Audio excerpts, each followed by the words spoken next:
Hello and welcome to Brights in the Bluegrass, a colorful collection of Kentucky.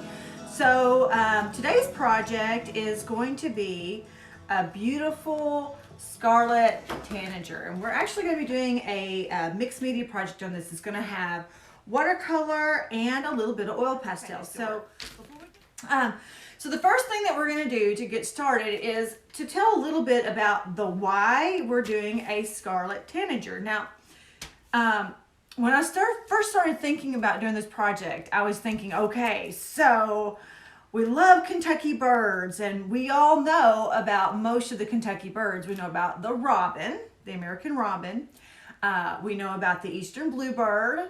We know about the little Carolina wren. We know about the house wren and the indigo bunting and the cardinal, of course. And so all of those were things that came to my mind. But then I thought, wow, this is Brights in the Bluegrass. I want to do something different. And of course, I wanted to learn something different too. So I started looking up some Kentucky birds, and I went on one of those little Pinterest infographics that have pictures of different, and I found the Scarlett Tanager. And I'm like, I've never seen that bird. And I've actually still never seen this bird. They are a migratory bird, and they actually come to all of the eastern side of the United States to breed and to live through the summer. So they start arriving around June, and they'll stay here and they'll breed their families, and then they'll travel back down to some of the southern parts of South America. And so they're migratory birds, and they live in pretty large oak forests. So that was one of the reasons why we decided to do the oak leaves. We did the oak leaves so that we could represent where they are. And then of course, the coneflower, which is indigenous to Kentucky.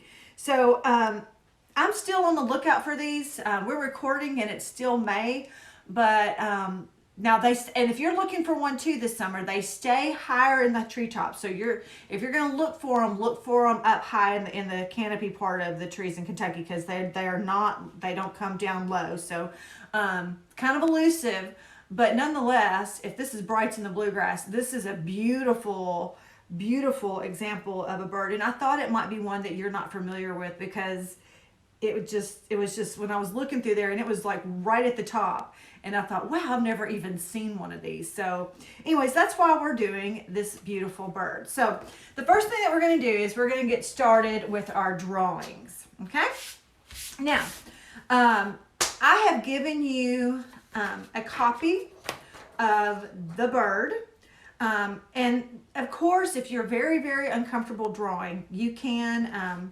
and I'm going to show this step later, but you can put your, graphite on here and then trace it out, which we're all going to be doing with the drawing too, but that is an option. But I would like for everybody to try, because I think it's not about being perfect and having perfection in your art. It's about the process, and it's about learning and enjoying and stretching yourself. And I think you will be quite surprised at the results you get just by breaking down into basic shapes. And I'm going to show you how to do that. So if we're going to move our camera back down to this angle here. Okay, so now before we get actually started, you want to get your supplies all set up, because you don't want to be going through the video or whatever and then not have everything set up. It's just good to clear out an area, a space for you to work in. So if everyone will just kind of look down here, we're going to go over our supplies. Okay. All right. So I always keep 2 glasses of water, just cups or some mason jars or just whatever you want. But I usually use one for the dark colors and one for the light colors, and some kind of rag, or you can use a paper towel. We typically use rags because I go through so many paper towels that it's just easier to use a rag and wash them when they need to be washed. Since this is going to be a mixed media piece by choice, so if you choose to do the mixed media piece, you're going to need a blue oil pastel, black, orange, red, yellow, and the blue. I did say blue instead of white. This is supposed to be white and then blue. And I've dropped the blue, so I'll pick that up in a minute. And you'll also need a rag because oils can get on your fingers and it can mess up your painting if you're not careful. So I've got another rag for that. You're going to need your pencil with your eraser. You're going to need your Sharpie marker. Okay. You're going to need your number 8 round brush. You're going to need your watercolor set with the little detail brush. You're going to need the photocopy of the Scarlett Tanager, and then you're going to need a piece of copy paper to work on as well. And you're going to also need your watercolor paper. So for right now, since we are beginning with the drawing portion, we're going to lay our watercolor paper and our other supplies for the watercolor kind of out of the way because we're not actually to that part yet. All you need right now is your copy of your bird and then a sheet of ditto paper and your pencil. So this would be a good time to pause if you need to. All right, so let's get started. The first thing we're going to do is we're going to understand drawing. It's really not about just drawing. It's really breaking things down into basic shapes. So what do we see here? I kind of see an oval right here, and I kind of see an oval right here, and I kind of see an oval right here. And so I've actually went ahead and broke this one down and highlighted it in different shapes. So the first thing is we're going to be learning about this portion here, the first basic shapes. These are kind of egg shapes that are not really, well, one side's not smaller, but what we're going to do is we're going to just put a vertical line kind of down the center and then another horizontal line, and we're just going to kind of go through this. So you're going to do that same thing on your paper here, okay? So then if you want to practice and kind of get the feel for it, you can kind of go ahead and do what I did with my highlighter. I just kind of went through and I felt that out. And then do the same thing here and here. So to transfer that to this paper, we're going to do the same thing we did. And to make sure that your lines are lined up, you can make sure your papers are right beside each other and do your line here. And then kind of come on top of it, get it started. And they don't have to be perfectly straight. This is just a sketch. And we do the drawing ahead of time, so all of our ugly marks, so to speak, are on this paper and not our beautiful watercolor paper, okay? So now I can see that I have 4 quadrants, and I can kind of look at the 4 quadrants here. And also another thing, doing this ahead of time, doing the main drawing ahead of time, kind of prevents that whole thing of having this little bitty bird on this great big piece of paper, or a great big piece of paper so you can't put in your other details. So that's gonna, and you can kind of see that the bird takes up the entire, at least the entire length of the paper. So let's start first by looking at this main oval here, and you can see it's not perfectly centered. If I draw a diagonal line out, you can see that that's maybe 1.5 inches. And so I'm going to do the same thing here. I'm going to kind of draw a little diagonal line. And guys, this doesn't have to be perfect because we're just kind of drawing out a sketch of it. And then this one and this one, look how far that one goes out. So we could kind of go maybe 1, 2, 3-ish. 1, 2, 3-ish. And then this one's not very long. It's kind of very similar to this one. And then this one is maybe about 2 inches. So you kind of got a good little grid to get you going. Okay, so let's go ahead and draw our first circle in. And again, it's not perfect. Do you see how mine really looked like an egg the first time I did it? And so now I'm just going to kind of round it out more.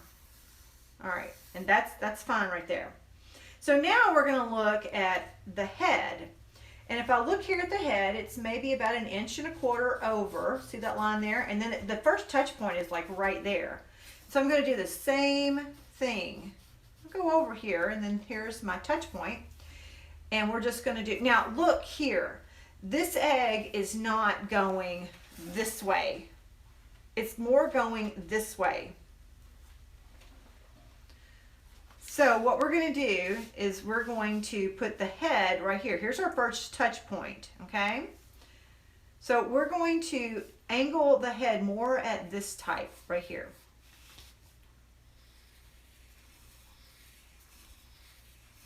Okay, doesn't look very pretty, does it? But that's okay, it doesn't have to. All right, and then we're going to come down here and we're going to do the same thing. Now, if you'll look over here, you can see that this oval overlaps right there, and that's okay. It's just part of what we're doing here. So we're going to come here and we're just going to start overlapping. This is part of the back part. All right, so if you need to, you can pause right now and get kind of caught up, because this is the first big step. We're doing those basic shapes. Okay, so now we're back. So you've got this portion drawn, and you can already see that it's taking shape. And so now we're just going to start doing the connecting points. So we're going to start up here, and if you'll look, I've done a blue line here. So we're going to start at the top of the head, and just to kind of make it more natural, guys, hold your pencil. Don't be right here tight with your pencil. Kind of choke up on your pencil, and kind of that way you can see. If I put my pencil right here, do you see what's happened? I can't even see what I'm drawing. So you're going to choke up on your pencil, like, or is it choke back? I'm not really sure. Either way, you're going to pull back your hand from your pencil.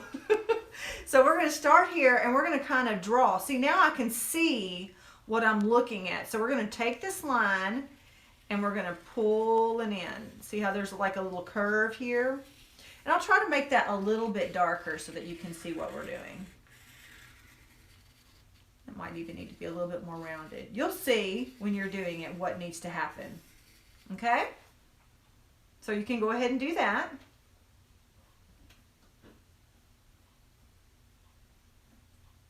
All right, so now after that, we're going to come on down, and you can just kind of keep your pencil going if you want. I'm going to connect from here down to the very tip of where my wing is right here.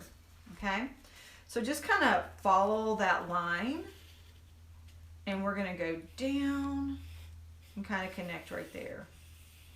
And it may not be that rounded when we're finished, but that's okay. Now we're going to come back up here, and we're going to draw this. See how it curves in and then out? And that's exactly what we're going to do here. We're going to go down, and we're going to touch it. And I think I may have made this oval a little bit bigger than I wanted it to be. So I'm going to cut some of that off. And you'll be able to kind of tell when you're looking at it. And then we're going to bring that out. See how this kind of came out? And that's where we're going to do here. We're going to bring it out. We're going to pull it on back down to here. Okay?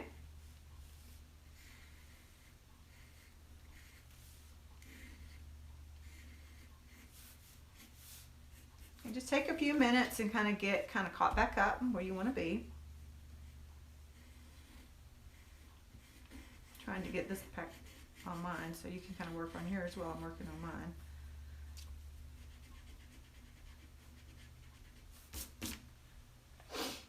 All right, so then we're going to pull on down, and then this line is going to connect through here. All right, so we kind of got a good body shape going. So now let's go back down to the tail area. So if you'll look, this kind of comes down here, and we didn't draw in a shape for that, but if you want, it's kind of a triangle-ish shape without the tip here, without the vertex. You could go ahead and draw the vertex in if you wanted. It's not going to hurt anything. And then we're going to connect and connect. And then we can just go ahead and draw that tail on. Now, If you'll look here, even on my picture, the first one that I did, I didn't have room for the tip of that tail, and that's okay. You can put that in when you go to do your paper, so no big deal. All right, now let's do the wing now. So the wing is going to be right here, kind of where there starts to be a little change here. So I'm going to pull out and just do a little bit of a curve here, and then kind of a straight line down, and then a hump up. And then I'm going to come down here, and I'm going to actually bring this out just a little bit from that body, and I'm going to draw my line here.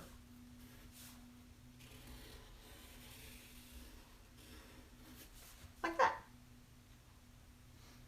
All right, so then as far as this bottom portion goes, we only have this little portion here where the body actually kind of connects to the tail part, the tail feathers. So we'll come down here, see it's a little bit up, and we're just going to make this shape.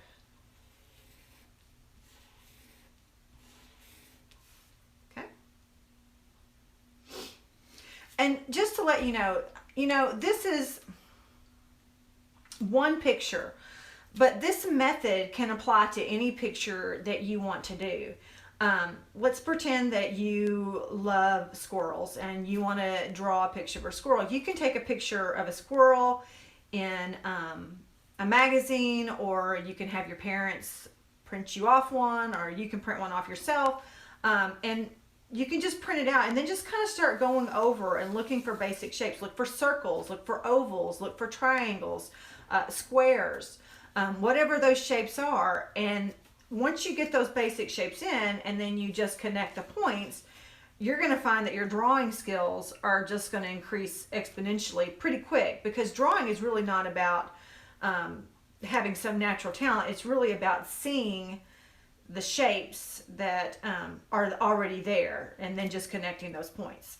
All right, so now let's move on up to the beak. And so we're going to draw the beak first, because the eye, we're going to wait on the eye because the eye is in relation to the beak. The beak's not in relation to the eye as far as I'm concerned. So I'm going to draw the beak first, and notice that the beak is kind of coming up. You don't want to draw your beak like this, because hopefully your bird is looking up. I can think he's just a little bit majestic, maybe a little bit proud. He's gorgeous. Maybe he should be a little proud. And kind of come down. Another little thing here. Maybe that might be too. See, we're doing all of our messing up here. So when we go to transfer it to our watercolor, it's going to look great. Now, the eye is just a little bit off. Now, I did this last time when I was doing it to get the wing, which is fine too. You can kind of look at the wing and kind of do a circle in. Do a line in, and then your eye is right on that line, right in the very center. So you can start with the pupil. And if you look up pictures of the Scarlett Tanager, the eye is surprisingly looks like a human eye a little bit. And I've seen several different pictures. Some of the eyes look green. Some of them look really super dark. But they definitely have the iris and the pupil. Not as much of the white, but... And of course the white is what we want to make sure that we definitely include, because that is what gives all eyes the life. So it's pretty good eye size right here. Okay. All right, so what are we missing, guys? We're missing something. That's right, we're missing our feet. And feet are not my friend. My husband has told me on multiple occasions I do not make good feet, and so I've tried especially hard to make sure that my feet are chunky, and to make sure that they're, apparently I do too skinny feet. I just do like chicken legs, but anyways, I'm gonna work on it this time. So placement of the feet is very important, because our little friend is going to be sitting on a branch. So if you want, you can kind of draw that in. It doesn't really matter because we can erase it, but I'm going to look back at my reference picture. So I'm going to come down about 1 inch, and I'm going to draw a horizontal line, okay? And from that horizontal line, I'm going to go kind of right here at the cross point. Do you see that cross point here? Where I did this here, and there was a point here. So here's my point, and here's my cross, and here's my cross point. It's just a little bit back where the foot actually starts. And we're going to draw a diagonal line. And again, this doesn't have to be perfect. And then the feet kind of come at a triangle. You see a little triangle on their feet. And then we're just going to draw in 3 of the little claws. Now, obviously he has a back one, but that is maybe what's holding on to the branch on the back side, kind of like, you know, that, where your little claws on the back. So that part may not be showing. All right, so now let's go back up and let's maybe go about an inch and a quarter this way. Kind of right where that line, if you continued it, is right here. So that's where we're going to put that second foot, okay?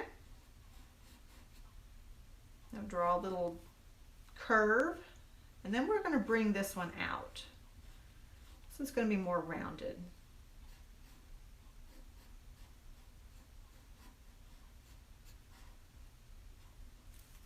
Again, I'm going to try to make that triangle looking. So feet are not my friend, but it's okay. I think we can still get a good product with even with this. Okay, so basically our bird drawing is finished. So now what? What do we do now? So now is the fun part. We can start transferring and start our painting project part. I'm going to add that little top part in. I don't want that foot so long. So we can start our transferring now. So this whole concept can be done, like again, like I said, with anything that you want to draw. And then all the ugly, all the proportions and all of those things are left on this paper and not your watercolor paper. Okay? So what we're going to do is we're going to take this one and we're going to flip it to the back. So hopefully you can hopefully you got some good lighting. If not, you might need to take it outside. I don't know. If you have carbon paper, you're more than welcome to use carbon paper. But one of the easiest ways that I found to do this without a lot of special tools is to just use your pencil tip, okay? And what we're going to do is we're going to go on the back side of it and we're going to basically color underneath it. And this is going to act as a little bit of our transfer paper, okay? And you want to press a little bit hard. You want to get that pressure in there so that it actually transfers. And I'm doing a big wide space. You don't even have to do it that much.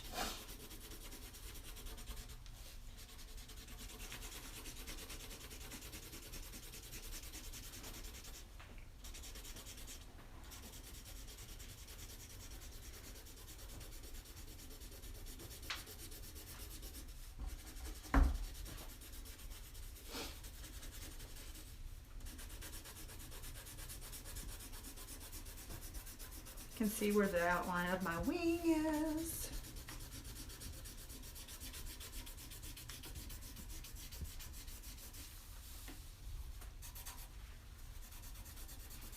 I may have to get out my pencil sharpener.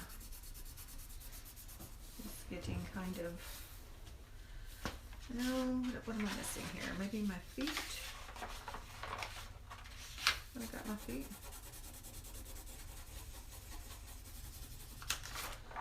Alright, I'm going to kind of, you might want to hold it up to the light. That's worked really well for me. I can kind of see what I've missed. I'm missing all of my tail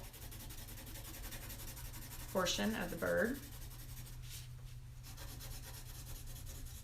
Really important that you get these all colored in before you lay it down on your paper, because you don't want to have to pick up your paper and move it.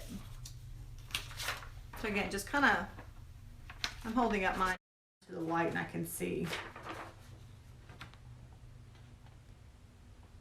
Okay, maybe a little bit more on the eye portion here.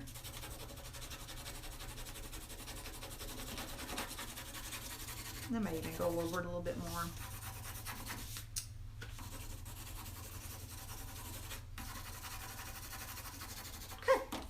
All right, so if you need to, you can pause it and get this kind of caught up, because this might take you a little bit longer, and that's okay.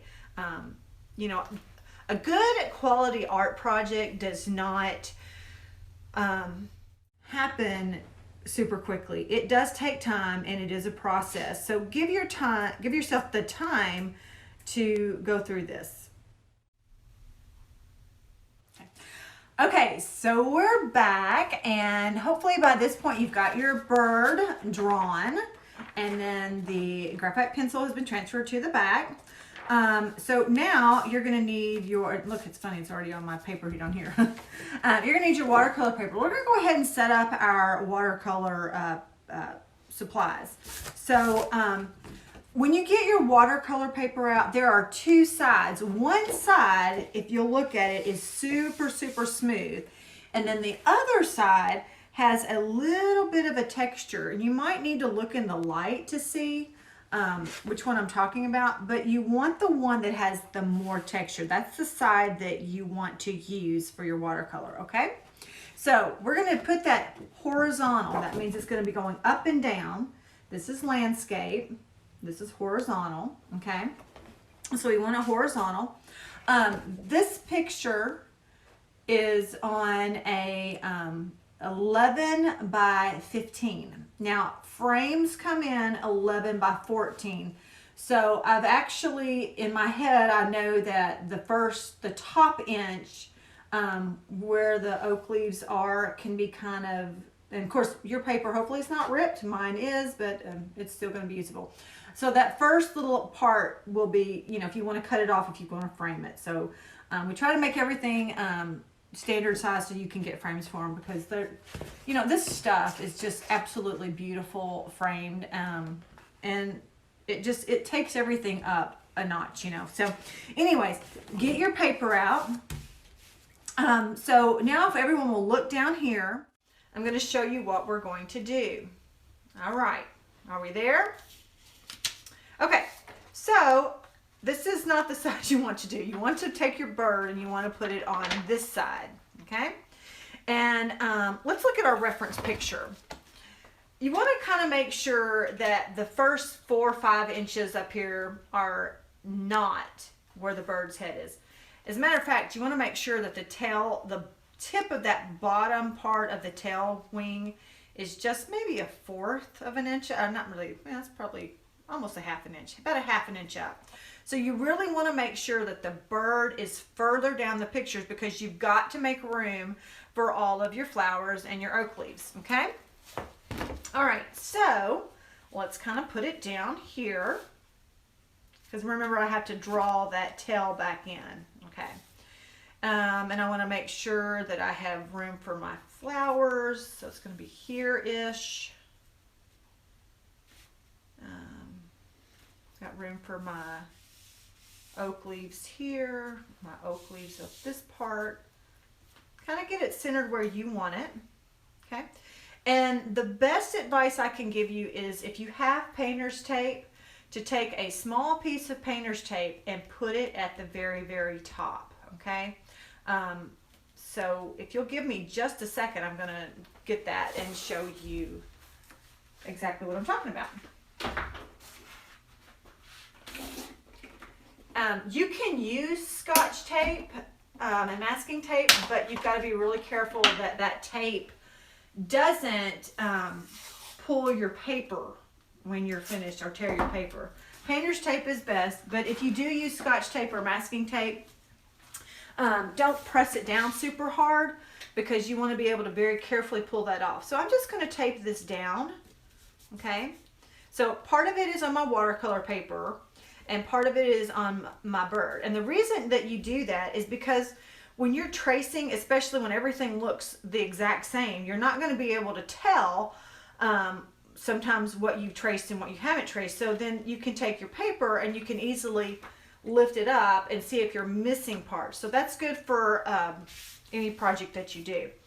All right, so now I'm going to take a sharper pen or a pencil, and I'm just going to start. I'm going to work at the top, and I'm going to work my way down the paper, and I'm going to start transferring my bird. Okay.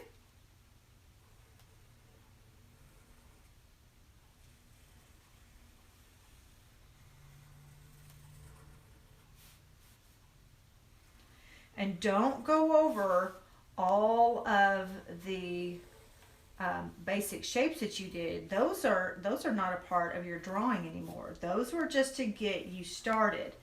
So you might be tempted to go over all those lines. Don't do that. Just go over the lines that the finished drawing is going to have in it. And it won't take you very long.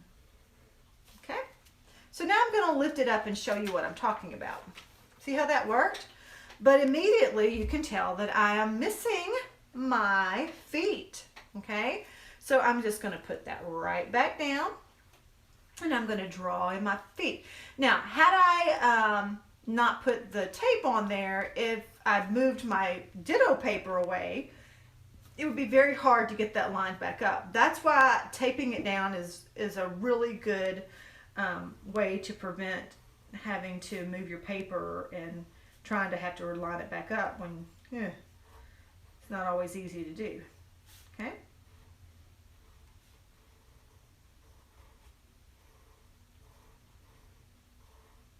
All right. Let's try again. Let's see what we've got. Yeah, not too bad. I've got, see down here on my tail, can you see that? Didn't get quite drawn in, so I can draw that in. All right. Wow, I think it looks great. And of course, you might even want to keep this bird if you want to do another one. I always keep all this stuff. I don't know why. I have loads and loads of drawings and things. And while you're working on that, I want to show you kind of how we come up with these concepts. So, if you'll look up, I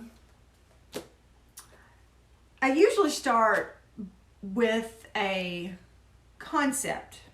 Okay, so I knew I wanted to do some type of Kentucky birds. So these are what we call thumbnail drawings. And so I'll do some little thumbnail drawings of it, what I think it's going to look like, and just kind of sketch it out. And then I might use crayons or colored pencils so that you can kind of see what the color scheme is going to look like. And I kind of like this I liked it pretty well. So, and of course this down here is where I was practicing the different brands of watercolor. And the brand we're using is actually not too bad. This is Crayola, and this is the brand that we're using with our project today. This is the turquoise in the kit that we have, and then there's the fluorescent, and all of these are in the kit that we have. Let's see, this one I think is Crayola, and this is the kit that we have. So the colors, the reason we chose the watercolors that we did is really, really hard to find. If you'll look down here, I'll back to the bottom part. The reason we chose the colors that we did on the watercolor kit is because it had all the bright colors that I wanted to use with you guys today. So that's why we had this kit. And I'm not mad at the quality of this watercolor. It's student grade, but it still does a great job. And I really was very happy with the brush that we had too. So if you're ready, we'll get started with the drawing of the leaves. I'm just kind of taking a break so everybody can get caught up. All right, so now we're going to draw some oak leaves. And yes, we're going to freehand this part. If you do not want to, you can do the same method that we have done with the bird to draw your leaves, but I don't think that's really going to be necessary.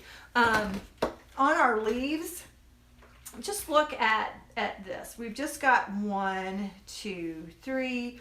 It kind of comes in at a little arc here, little almost like parentheses. So if you wanted to just pretend in your head, here's a parentheses here and a parentheses here, and it kind of comes to a point. So we have 3, and we're going to just draw those in. Okay? So we're going to start at the corner. My husband is here, and he is running the camera. So am I in good view here, Mr. Moore? All right, he gave me a thumbs up, so we're going to keep on going.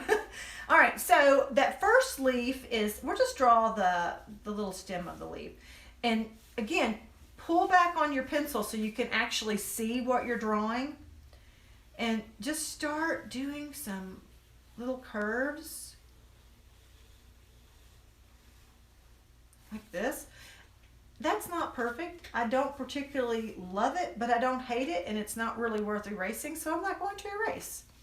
And then I'm going to have another one because, and I don't know if, I think I told you, but these little birds hang out in oak forest. They really like to be out in the oak trees from my readings, and so that's why we're doing the oak leaves. Ooh! That did get crazy. I'm going to have to stop.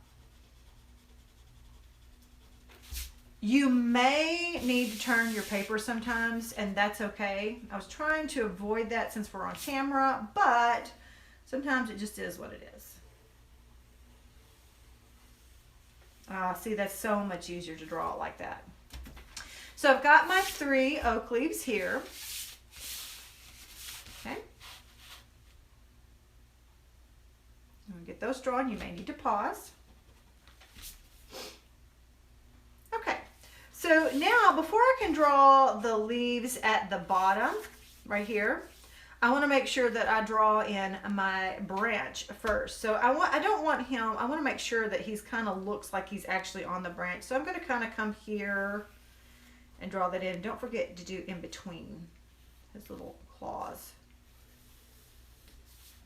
And then now, since I'm assuming that the tree trunk is on this side and the branch is coming out going this way, so I want to make sure if you're doing a tree branch, it's going to be a little bit thicker on the side where the trunk is. So kind of come down here and make it a little bit thicker, and then kind of thin it out as you go up.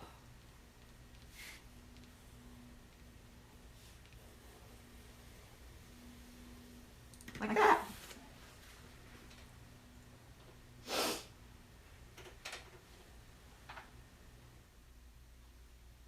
Okay, so now we're going to draw 2 more oak leaves here, maybe a shorter one going this direction and a taller one here, and then one hanging here with some acorns, okay?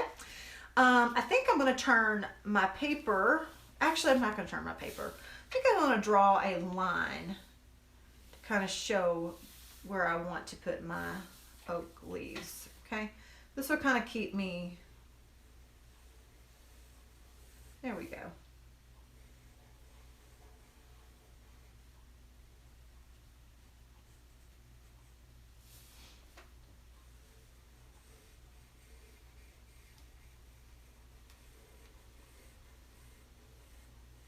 Oh, I like that.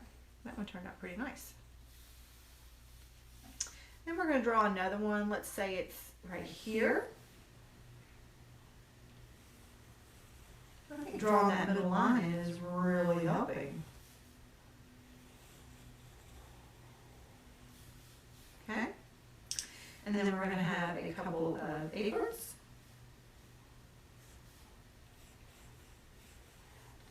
Kind of like a little cone shape. Oh, and guys, I really failed to mention this, and I apologize.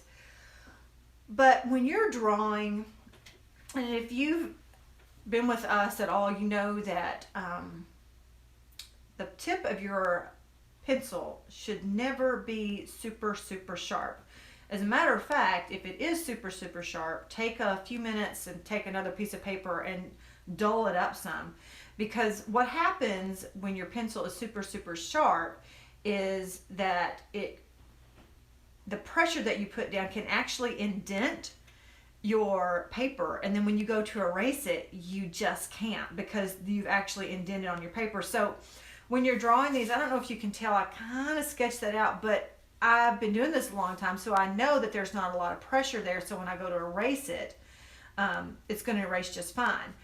But if you've drawn it and you've taken your pen and or your pencil and you put in this great big pressure and you go to erase it, there's going to be an indentation on your paper, and then the watercolor will collect in that indentation and you won't be able to get it out. So always draw with your pencil lightly held, almost like a sketching thing, so that you can erase if you need to. Never ever do it super hard. It's all about pressure and a dull pencil. Okay? All right. So now that we've got our oak leaves drawn, you may need to take a pause and get caught up, and we're going to draw in our coneflowers.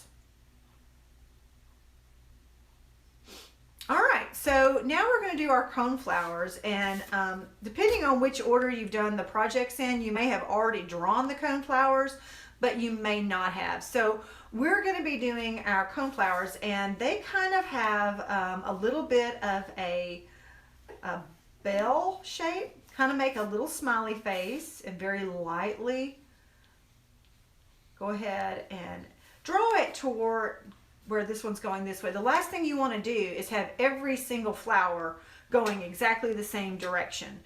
In nature, flowers are not drawn that way. They're drawn, or they're not drawn, they're created just, and they're very flowy. Some are going in the right, some are pointing up, some are pointing down, some are droopy. And so we want to create that effect in our drawing too, even though this is not hyper realistic.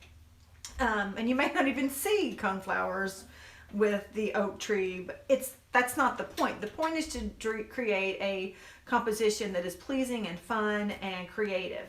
All right, so we're going to start our first one kind of here off the back side of the wing, and we're going to go in and we're going to first draw in some of our leaves, or petals, sorry. There's a little bit of a space between them. Some of them actually have a little bit of a dip in them, so you can do that.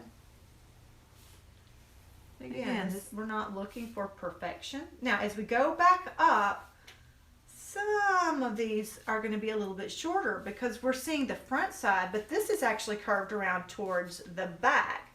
And so you may not be seeing all of this petal, so maybe just a portion of it. Okay, and maybe just a little bitty one back here. Okay, and if you want, you can go ahead and draw your stem in, and I'm doing mine at an angle, like through here. I just drew an extra line too.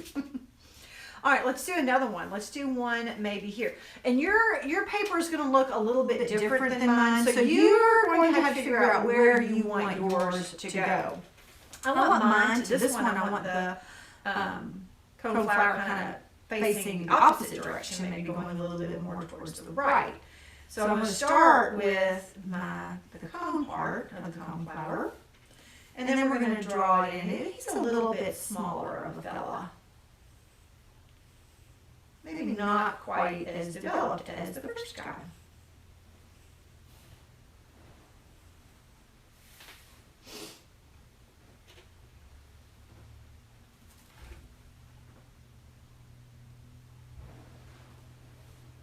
All right, so we're going to continue on, and we're going to draw in our stem. And we're going to come down here, and we're going to do 3 more. Now,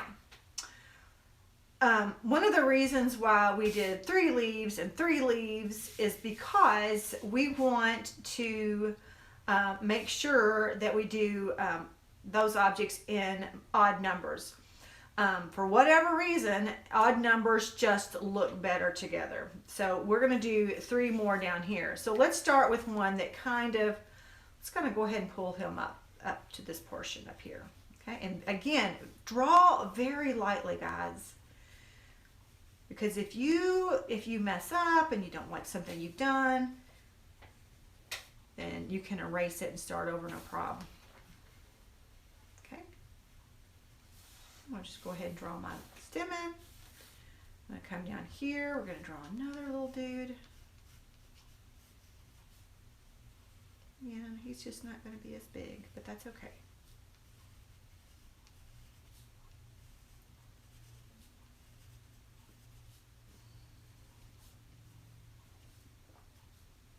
Stem.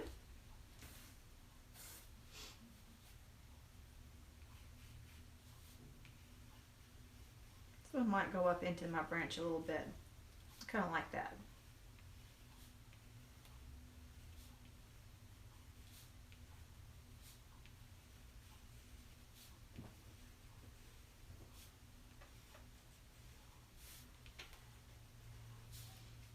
Okay. All right. If you need to, you are more than welcome to pause here and get those coneflowers drawn in. Okay, so if you're ready to move on, we're going to put in some leaves for our coneflowers. And in my drawing, in my prototype that I did, I had some of my leaves detached. And that is perfectly okay, but if that bothers you, you can make sure all of yours are detached. I like to do them detached because I think it looks a little bit more abstract, a little bit more loose and free. So that's just kind of up to you and how you want to do it, okay? So let's go ahead and get started. If you'll look back down here. Let's start here. Let's just put in, see, you're just going to have to look at your own composition and see where you have space. I have space for a leaf here. Okay, and I have space for a leaf here, and I have space for a leaf here. See how I'm just kind of randomly putting them in? This leaf right here, maybe just put one here, and here, and then maybe one here, and here. And then there's a lot of white space right here, so I'm going to actually put a few in here as well.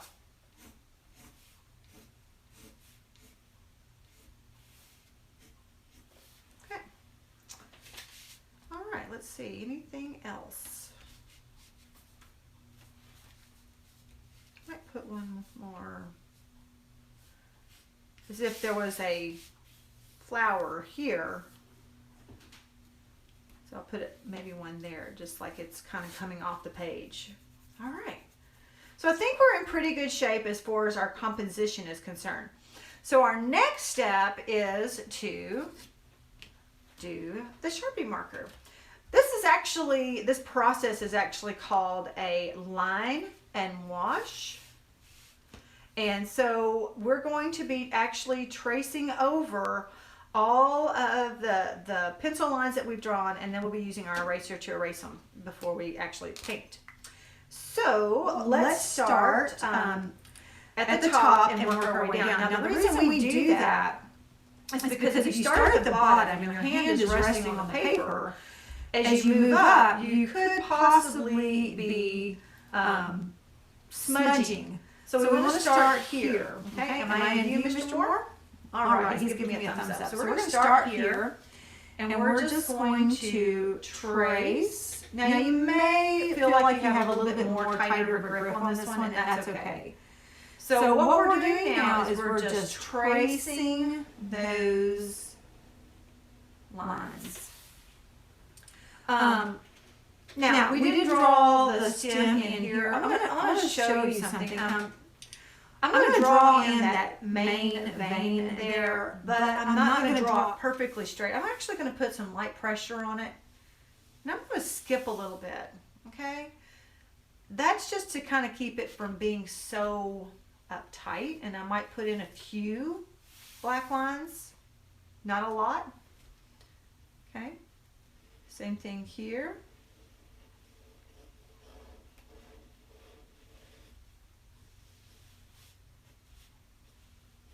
Okay.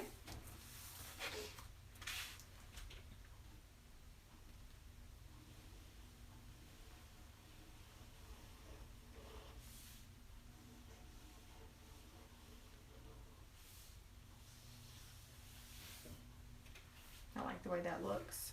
A lot of fun. Okay. Now, I am right-handed, so I'm going to be working left to right. If you are left-handed at this point, you're going to want to work from right to left. Okay, that's because my pen is going to be going this way with me. But if you're left-handed, your pen is going to be going this way, and you don't want to smudge because this is permanent ink. And you see it says a permanent marker right here. I don't know if you can see that, but it's not going to bleed when you paint over it. So that's why these are important. You can't just use a Crayola marker. Those kind of markers won't work for this kind of application. So you just need to make sure that your markers are permanent if you want to do this. Okay. And, I'm turning my paper as I need to. Notice that I've left some of them not completely closed. That's okay. If you want to make it look a little bit more loose, then just do that.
So I've kind of got my left side. If you're left-handed, you probably got your right side.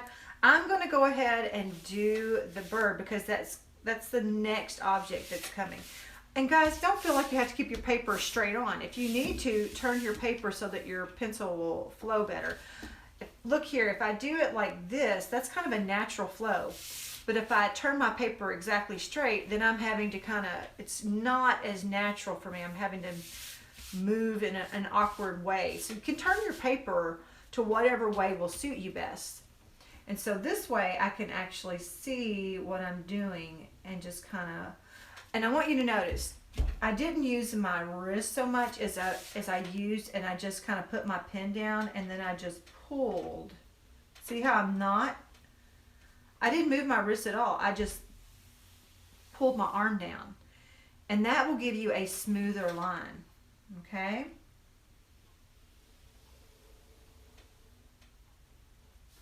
All right.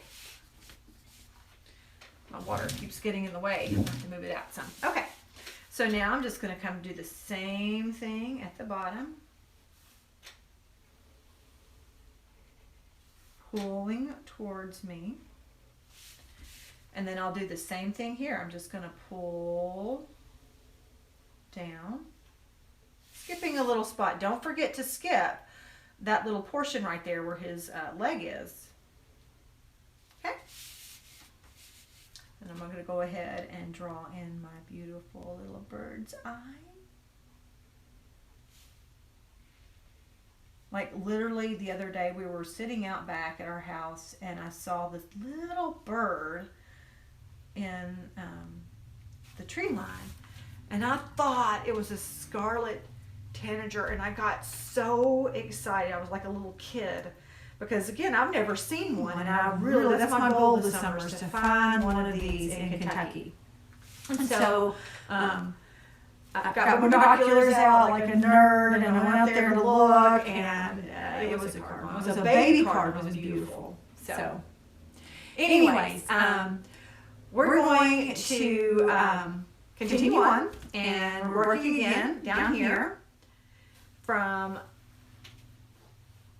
left to right. And I'm going to go ahead and put in my feet. And I've tried to put my little claws curved just a little bit, so it kind of looks like he's grasping the tree. Okay. I'm gonna go ahead and do this cone flower. Doing the cone flower before the branch because mine, and yours may not, but mine is actually going over the branch. Would that happen in real life? Probably not. Probably wouldn't have cone flowers up in a tree, but that's not the point, is it? Let's make a beautiful composition and celebrate God's creation in our beautiful state of Kentucky.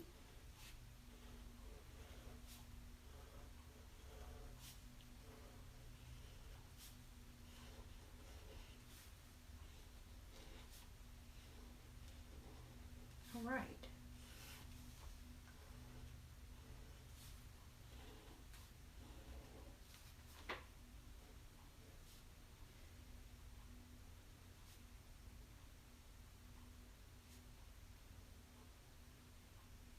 Okay.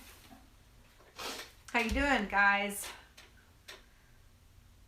I know I'm working pretty fast, and I don't mean to. At any point that I'm working faster than what your speed is, just pause it. And that is the good thing about doing this. Usually if we do these projects in person, this is about a three and a half hour process. And some days we'll do projects and we'll even have to take a day and a half. So again, these projects can, even though they seem simplistic, if you do the processes, you do the steps, you do them correctly, it does take time to get a good product. So it's okay to slow down. It's okay to press that pause button and to take your time and do it right. Because you'll be so proud at the effort. And when you do these and you do the process, you're just building on your skills and your skill level, and you can learn pretty quick. Okay, I'm just going to keep on pulling down my branch. The more we do of this, I just think it just gets prettier and prettier. Okay? Now I'm going to come up here and do these oakley's.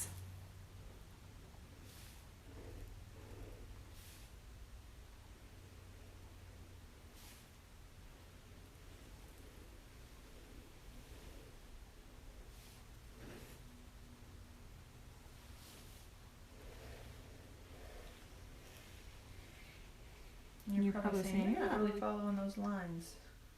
Doesn't have to be perfect.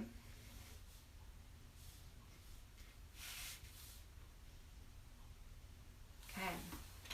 All right, we're almost done with this part. Just a little bit more.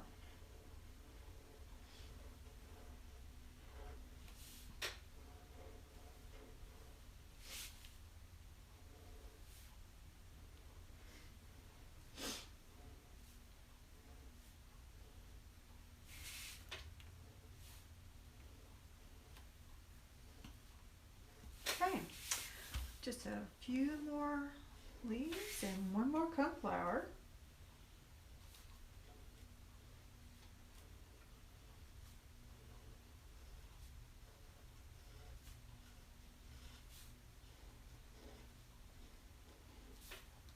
All right. I think I'll throw in a little leaf here too, just because. All right.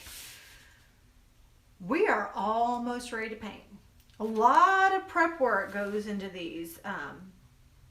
I did my little thumbnail sketch, and then I did another thumbnail sketch, and then I did a bird the first time, and I drew it out, and I didn't like the way it looked, and so I had to do it again. My body was too long, and my head was too long, and my tail was too short. My proportions just weren't right.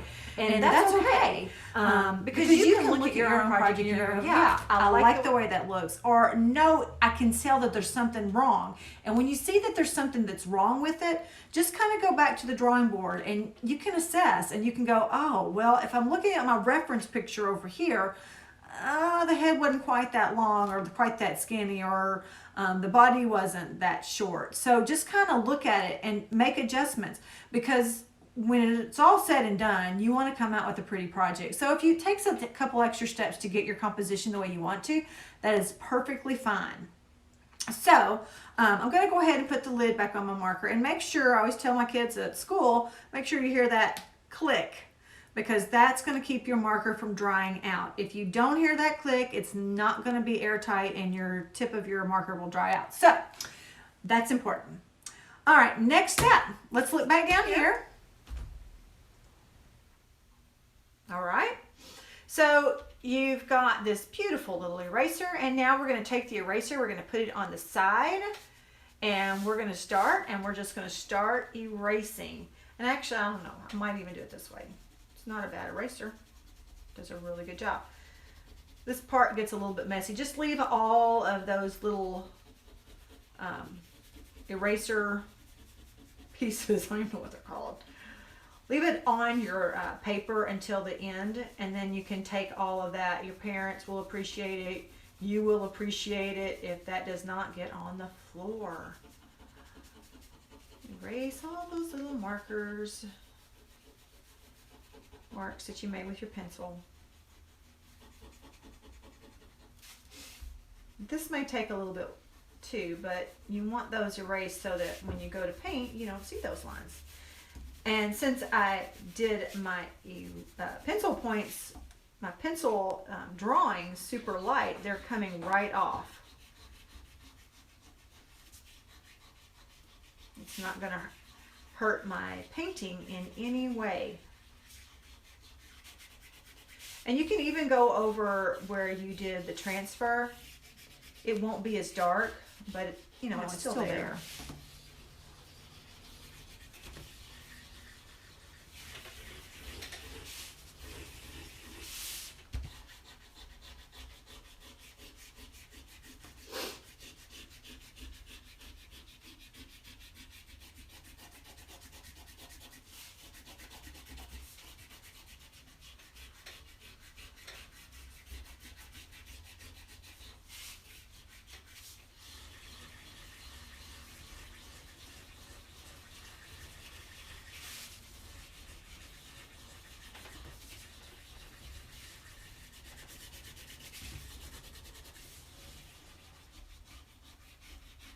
Okay, I think I'm done.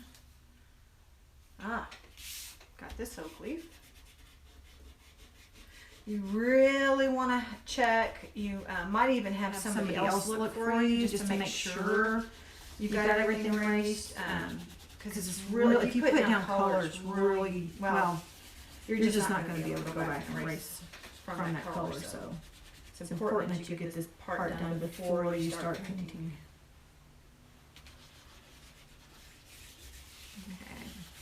I'm looking over all the parts, and I think I'm in good shape. So once you get to that part, you can kind of start very lightly, kind of pushing it towards one end, all the little eraser pieces.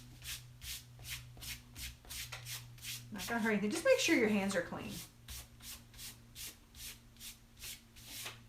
Really important. So now you can even have a better view to see if you've, let's see, there's a little spot right here. I could probably get a little bit better.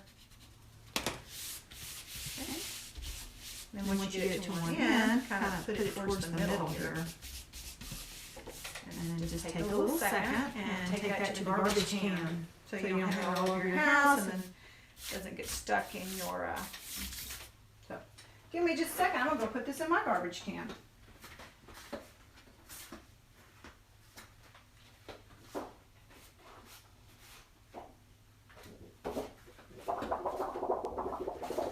That's a fun sound, huh? Okay. So, looking at my paper, and I think we're ready to start painting. All right, so what you're going to want to do, I'm finding a couple of those spots here and there. What you're going to want to do is you're going to want to get your watercolor out and have a little, Again, you can use a paper towel, that's fine. I just do it so often that I just can't use a paper towel because we just eat them.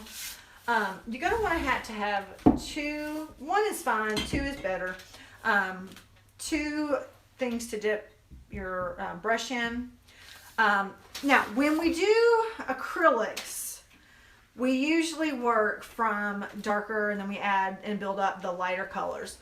But when we're working with watercolor, we tend to work with the lighter colors and then, oop, I'm so sorry, I moved the camera.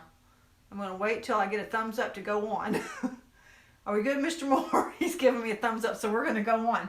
All right, so when you do watercolor, we basically want to start with a lighter color and work our darker colors in on top of that. So obviously, if you're looking at ours, then you've got white and yellow, and that's exactly what we're going to be doing. We're going to start with our yellow, and then of course the last color that we're going to do is our black. So if you've never used watercolor before, watercolor is maybe one of the most unforgiving because it's hard to layer if you make a huge mistake, but there are some things that you can do that will help if you do make some mistakes. So I'm just going to get out my little sketchbook. It'll be fun so you can see some of my sketches that I made of our bird. I'm going to show you some things that you want to learn about watercolor. And you might even get a piece of paper out just to kind of practice on. We're going to be using our number 8 round brush, and I'm going to just get my brush wet, okay? And what we do is we work up color, okay? So you can work up some color, and you can even use your little tray over here. So I'm going to work up some color. That's really nice right there, okay? And see what, I didn't take my brush and just stick it in there like that because that's going to destroy your brush. You want to take it to the side and you want to kind of wiggle. And you want to work up color with water. It's called watercolor because you literally have to have water for it to work, okay? So the more water you had, the more transparent it's going to be. So here's a little tip here, okay? So let's just see. That's really pretty color. And see how nice and smooth it is? It's just super, super smooth. And if I just keep coloring with watercolor, really, really super nice. Then I get to the point where I'm running out of paint. Do you see how the little pieces of the texture of the paper are coming through? If you're trying to take your brush, then you don't have enough water. It should go on smooth, and it shouldn't cause any kind of skipping here. So you're just going to want to pick up more paint, okay? So you want it to look like that, really, really smooth, okay? So that is just a dry paper with some wet watercolor. Now, another thing you can do is you can take the paper, let me just show you with this drawing here that I did. Put watercolor here. If you put water on it, the paint will not go outside the water. So we're going to get some yellow, and I'm just going to start putting it in. You get more of a loose color, but do you see how it's staying within those lines of the yellow?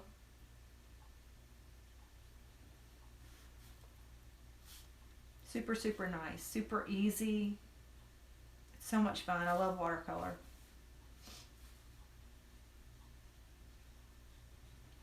Hello.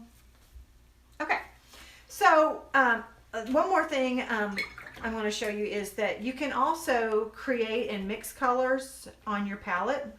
So if you wanted to create, let's pretend that you didn't have a turquoise, or you did. Oh, let's say we don't have a lime green, because we really don't have a lime green. Okay, so what we're going to do to create the lime green is we're going to take some of the green and we're going to work that up. And then we're going to take some yellow and we're going to work that up and put those two together. We're mixing them. And so that's going to create a really pretty lime green. And I'm sorry you can't see it on the screen. So if you're ready, we're going to get started. All right. Since we're working from light to dark, we're going to start with using our yellow, and our yellow is just going to be kind of a background color for all of our leaves, our oak leaves. So I'm going to get some, can you see the water in the shot there? Maybe right here. Okay, all right. So we're going to just get, and I'm using this one for my light colors, and I'll use this one for my dark colors. So I'm just here, and I'm picking up some yellow, and I'm just going to kind of come in. So I'm coming in, and I'm just going to start pulling some yellow on my leaves.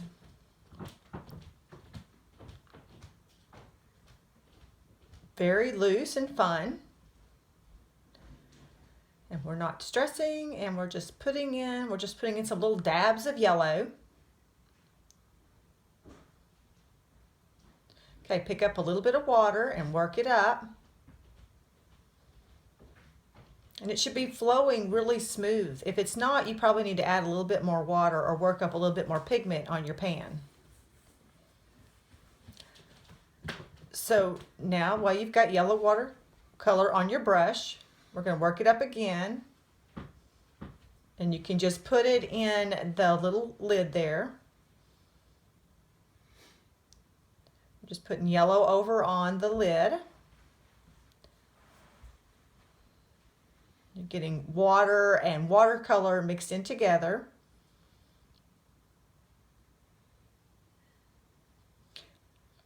And then, because we don't want to mix the colors, we're going to go to the green, and we're going to work up the green. We're just pushing water over it, and don't scrub your brush, just lay it in there on its side to work it up.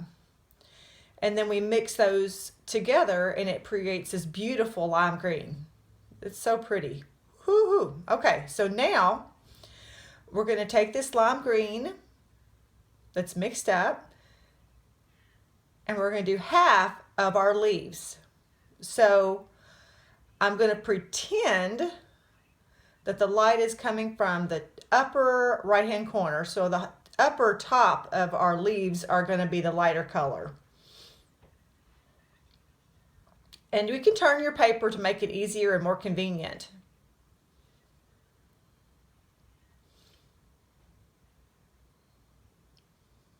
It's easy for me. And so we're just putting it in.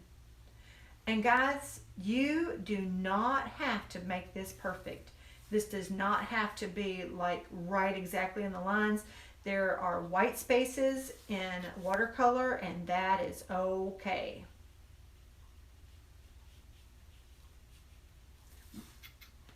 Sometimes I like to think of it as you're just pushing. You're pushing water around and not really painting. You're just pushing water. You can let it bleed over into the other ones a little bit. That's okay too. Just pushing our water around.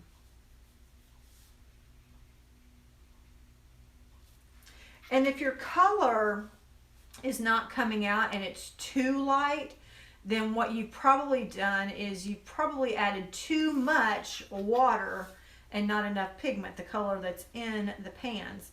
So you probably need to... So you might need to take a step back and add a little bit more color and less water. So the light's coming in from the top, so I'm going to do some of the right hand side again of these leaves.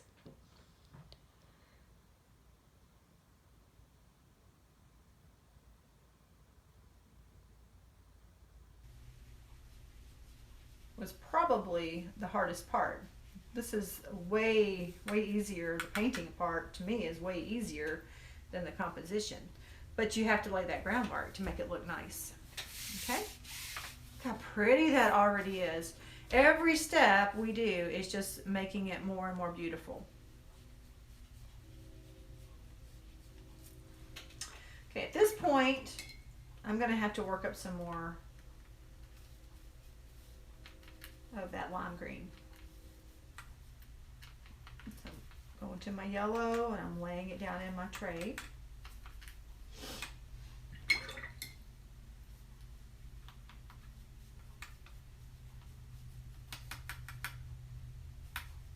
that should do it. See how the pigment is just really nice there. If it's much lighter than that, then you may not get that pretty color that you're looking for. Okay, so I'm going to come down here and I'm going to put it on the bottom portion of my acorn. And then I'm also going to do the same thing with my leaves. I'm just going to do a part of the leaf, like half of it, in this light lime green that we've mixed up.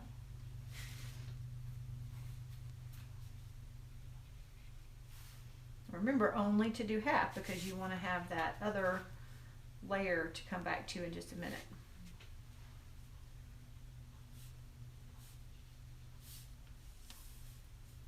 All right. So this might actually be a good stopping point if you need to catch up. If you're good to go, we're just going to continue on. Okay, so now with our trees, we're going to wash our brush. Actually, probably didn't even have to, but I'm picking up more water. And now we're going to go in with our darker green. Let's see, I think this might be...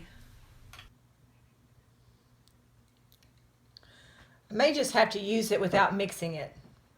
It's gorgeous. Okay, so we're just going to use the green by itself. Make sure you clean your brush. Pretty nice color. Oh yeah. It's a grass green. It's just really pretty and vibrant. Super nice. Okay.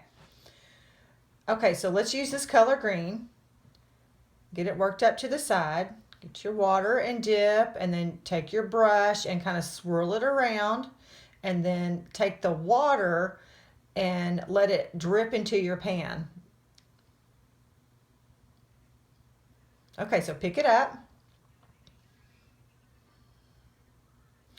And make sure you don't get your elbow or your arm where the wet color is. Hopefully you've let that dry. And then you just start pushing that color around. It's so pretty. Okay, I'm going to pull that down so you can see.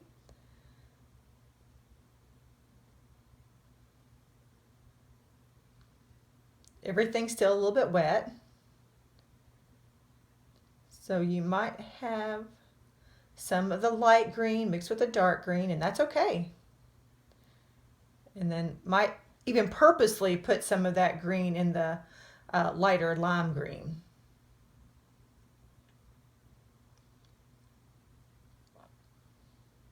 Some of that yellow showing through. It's really pretty.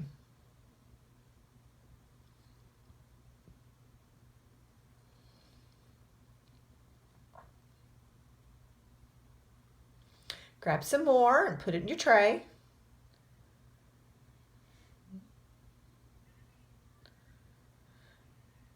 Can you work directly from the pan? Well, you sure, but sometimes it's just easier if you put it in the tray and kind of get it worked up so you don't have to keep going back and working up. Just kind of get it ready to go. And we're just pushing and pulling the water. See, okay, so now right here it got a lot of water in that one section. So instead of going back to my tray, I can actually pick it up from the painting itself. So you can pick up where you've got too much water and just push it around and use your actual, see right here, see I'm using that pigment there instead of going back to the tray. And I'm putting it right back over here where I need more color and pigment.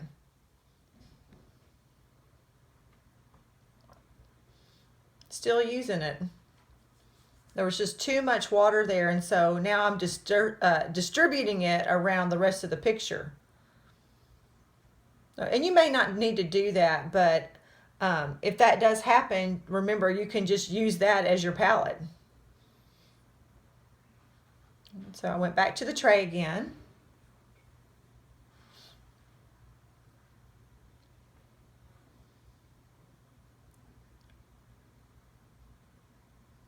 Go down here. Same thing with this leaf.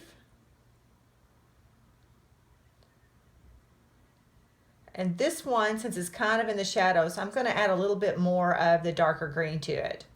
Okay. So now,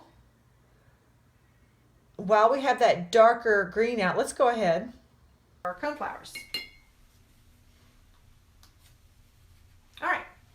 So I'm going to pull up on my brush just a little bit so that I can see where I'm going with it. And I'm going to stop and pull and pull and pull.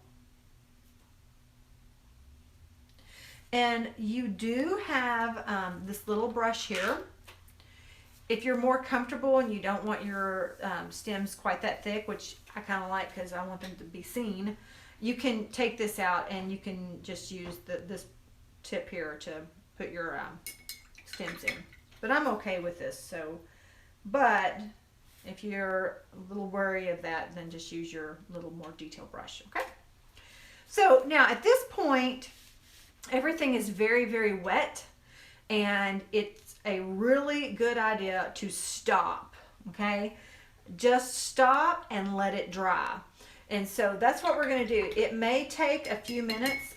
You can use a blow dryer, but I caution you on using a blow dryer, because if you use a blow dryer and you've got water that's laying on top and you blow the heat out on there, it could actually spread out onto your paper. So the best thing to do is just to wait, and you want to make sure that everything is really soaked in and really dry before we move forward, because you do not want to smear the watercolor paint, okay? So we're going to take a little break. Probably a good time for a break anyway. So get you a drink, maybe a snack, whatever you want to do, and we will come back in a few minutes, okay? 2. Okay, so welcome back. Hopefully your painting is completely dry and we're ready to move on to the leaves of the coneflower, and the acorns, and maybe even the session get into the bird. So let's go ahead and look back down here and get our focus on the rest of these leaves. Now, what I would like to do on these, instead of just doing the green, I think we would kind of like to do a little bit of a turquoise. So I'm going to pull and work some of this up. This might actually be a little too light, but let's try it. Let's see what it looks like. Ooh, I love that. Absolutely love that. So let's go ahead and put some of that in here. Very nice. Love it. Now, if you want to get really adventurous, you might even work some of this teal in as well. I need a little bit more water. We'll put some here. Ooh, yeah, that's beautiful. Kind of a mixture of those two. Yeah, I really like that. So we're just kind of putting some of that teal and that turquoise in, that aqua color, just so that there is a variation between the oak leaves and the flower leaves. Are the leaves of the coneflower actually turquoise? But it doesn't really matter. No, they're not. But it's just pretty. And if you're not really sure that you like that, you're always welcome to go back just to the regular green. You don't have to stick with the turquoise. It's just how I'm doing it.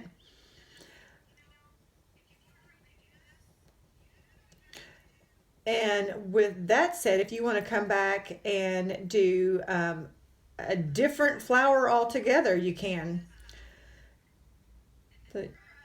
I'm sorry, so more of this teal color to do the tops of our acorns here. Okay, guys? Just move that color around. All right. Ta-da. Lovely. Beautiful. All right, again, you want to let this all dry before we move on. So I'm going to pretend, if you need to, you might want to take another little break. I'm going to pretend that mine is all dry, and I'm going to move on and move to the coneflowers. Now, the coneflowers are going to be a purple color. So I'm actually going to maybe use this piece of paper to kind of test out my colors first. because I do want them to be purple. So I'm going to try this right here. Ooh, already looking so pretty. I am not unhappy about these colors. Yeah, that's a beautiful purple. And then another cool color, I'm going to switch my colors out here, my waters. Another cool color would be blue. So you might even actually work up some blue too. Oh, that's so pretty. We're going to kind of and let them blend for our coneflowers. Okay, so let's start with touching in some blue. Actually, I'm going to change my mind. Let's start touching in some purple, and then we'll come back and add some blue on top of it, because we want them to mainly be purple. So I'm going to work up some purple. We're going to just work from the pan this time, I think. Oop, got some in my pink. Okay, so let's go here and start touching in our purple. So we've got a lot of water. Oopsie. So again, I'm going to do that same technique where I just take the water from my actual painting and use that as my palette instead of picking up more from the pan itself. So I'm not, because that's a puddle, and we don't want that puddle there on that first petal. So it's just a little bit less. Oh, so that's really beautiful. Okay, so we're going to be doing the rest of them. We're just going to be doing one flower at a time then. So we're going to go and do our purple, and we're going to rinse out our brush. And then I'm going to pick up some blue, and we'll come back in and touch the top and pull some of that blue in, and then you get a wet on wet technique that will just kind of blend that purple and blue together. Ta-da! So that's why we're going to do one at a time instead of doing all of them, one purple and then coming in and putting the purple. We're just going to do one flower. And then that way they'll mix nicely when we do them individually. So it'll be the purple and then touching the blue, the purple and then touching the blue. All right, so and we're going to the next flower. I am right-handed, I'm going to work from left to right, and if you're left-handed, you can work from left to right. So we're just going to start with the purple again.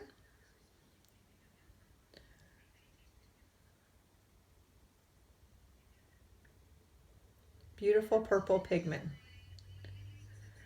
And I'm intentionally leaving some space for the blue in this one. This is a tiny little flower, little petals. All right, so rinse out my brush, rinse in between so that you don't blend them before you touch it in. That way your blue stays like a really pretty blue.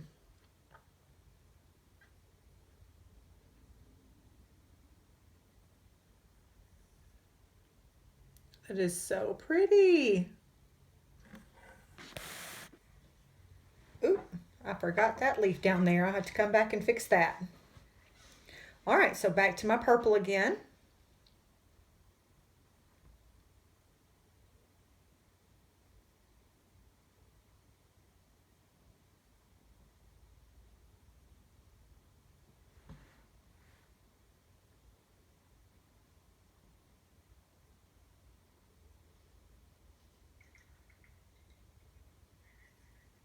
Rinse and back to the blue.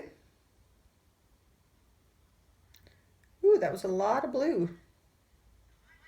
I might just have to tap it on my rag to kind of get some of that water off. Okay, so I really have a lot of water on that one. So what you can do is just really dry your brush and then take the point of your brush and then just lay it down and pick up that water. It'll just act like a little sponge. You're just picking up that water like a little mini sponge.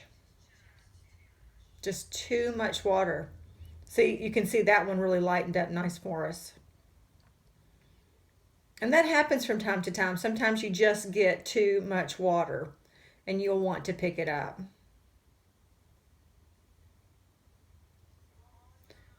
So all is not lost if you put down too much, even though you can, over here you can see a little bit of water too, but you just touch it and it literally just mops it up. Okay, gorgeous.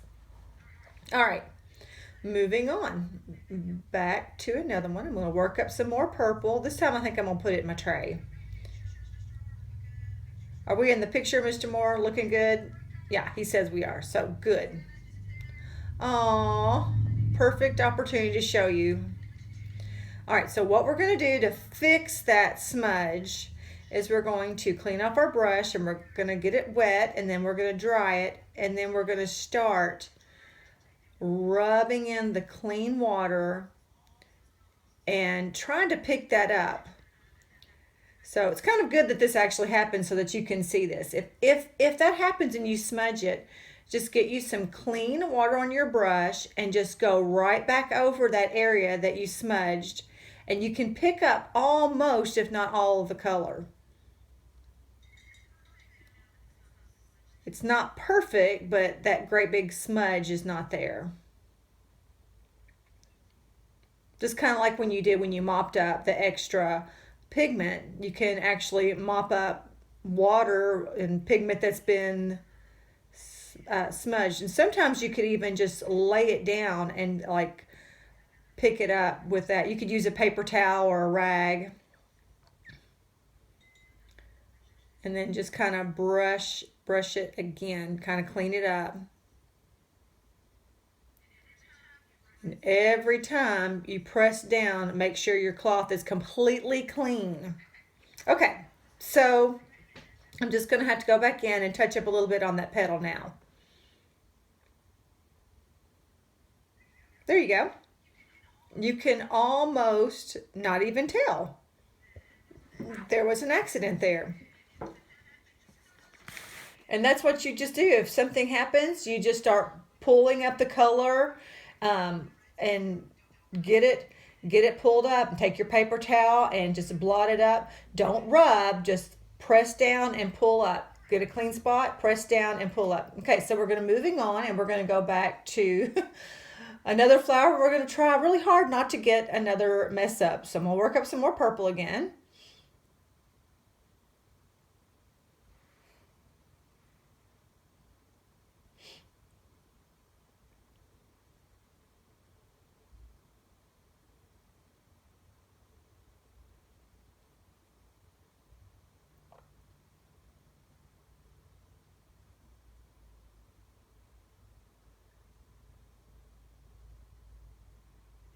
Oops, I did 2 flowers. Oh well, hopefully if I'm working quick enough, I can go ahead and get that blue in there. So just touch some blue in.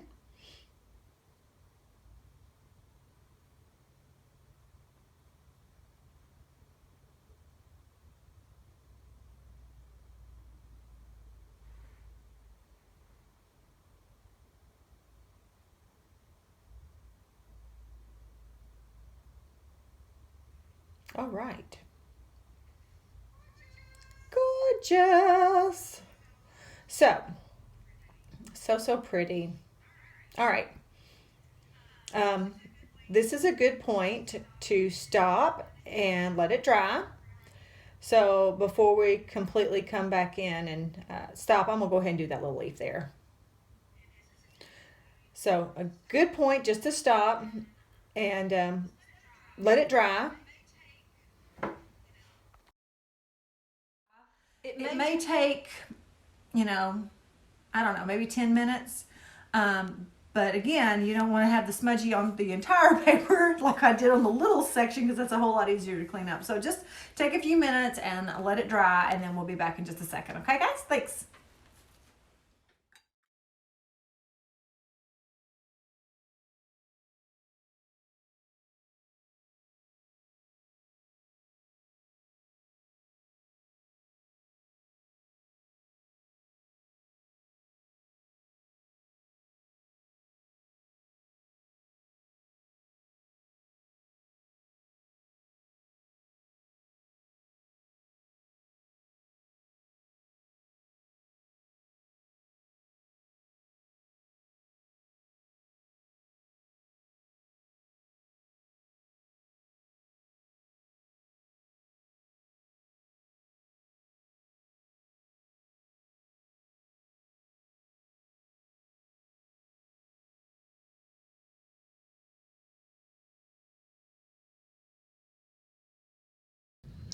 Okay, so we're going to work up some yellow. And we're just going to start easily putting it in the beak. See how smooth that is? That is the absolute joy of watercolor. It's just so easy to move. You're just lightly pushing water around. We're just going to have this whole area right here in the lemon yellow. And I want to come back and do this little section at the bottom. And don't worry, this is not the finished project. And it's not that it's going to show up right now. This is just going to kind of give it that under color. So sometimes you can turn your paper upside down just so it'll make it easier for you to get to. Throw in some more yellow. Okay, so now I've got the yellow in. It doesn't have to dry. I'm going to go in and I'm going to add some orange. Got some water. I'm going to work up some orange. Okay, so then I'm going to go in and I'm going to start putting some orange around the head area. And now around the eye some. Again, not the final project. We're just building up some layers of color. More water, more pigment. Put some right there on the breast area. Okay, turn back upside down to make it easier. Kind of go right back over that orange. This is a pretty quick process right here. We're actually in the home stretch, and hopefully you're not too tired. But you know, guys, if you're doing this and you're tired, just take a break. There's no time limit. You can work at your own pace. Okay? So now we're going to pick up some red. And I'm just going to start working that red right in to the orange. Doesn't mind for that to blend because all of those colors are your warm colors. Don't put in green. That'll give you an ugly muddy color because that would be a cool color, but the warm colors you can certainly add, and they blend really pretty together. This is what we want.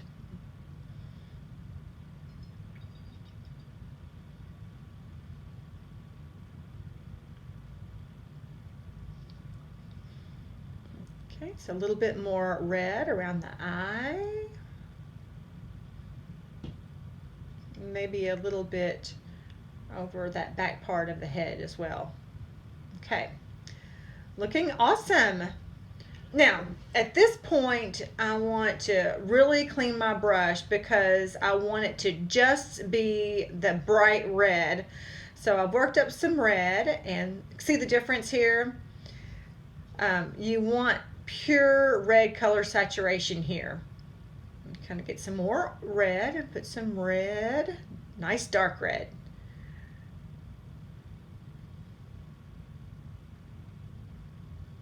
I hope you're as pleased with yours as I am.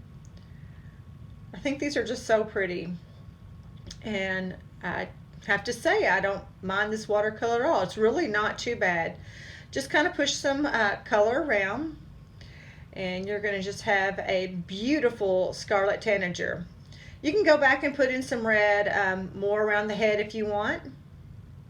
Just wherever you want that deeper, richer red. So guess what time it is? Well, wait, we'll stop and we're going to do one more step before we end. We're going to go ahead and do the brown in the cone portion, and maybe the branch of the tree. I have to maybe wait on the black. So let's go ahead and do the brown. So get some brown worked up. And we're just going to put that right there on that little cone.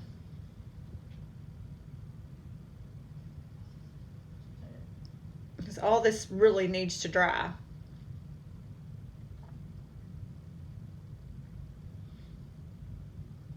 All right.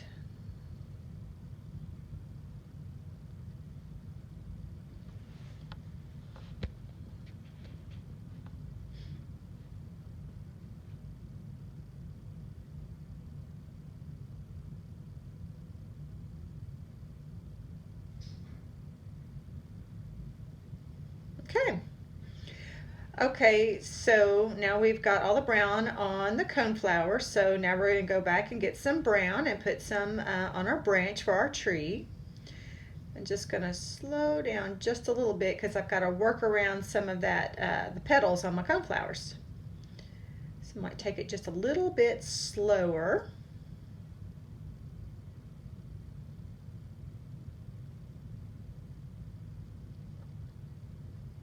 Watch around the claws,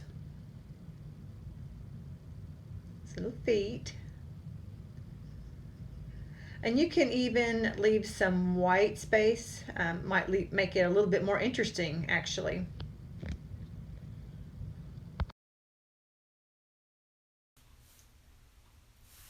A few, and I'm going to turn mine upside down.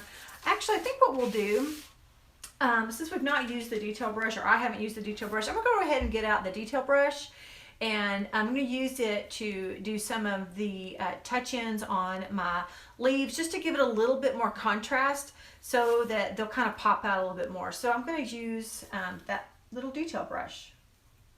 Couldn't paint a whole lot with this, I'm sure, if you were trying to do a whole project. So go in and get it worked up here, and then just kind of come in, and again, just kind of like you did before, just kind of touch in over those lines. It doesn't have to be a continuous line. Now, if you want it to be a continuous line, that's fine, but if you don't worry about it.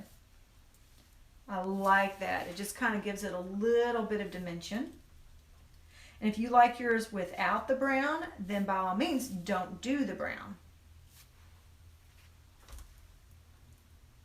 Because it's your piece, it's your composition. You can do it however you want.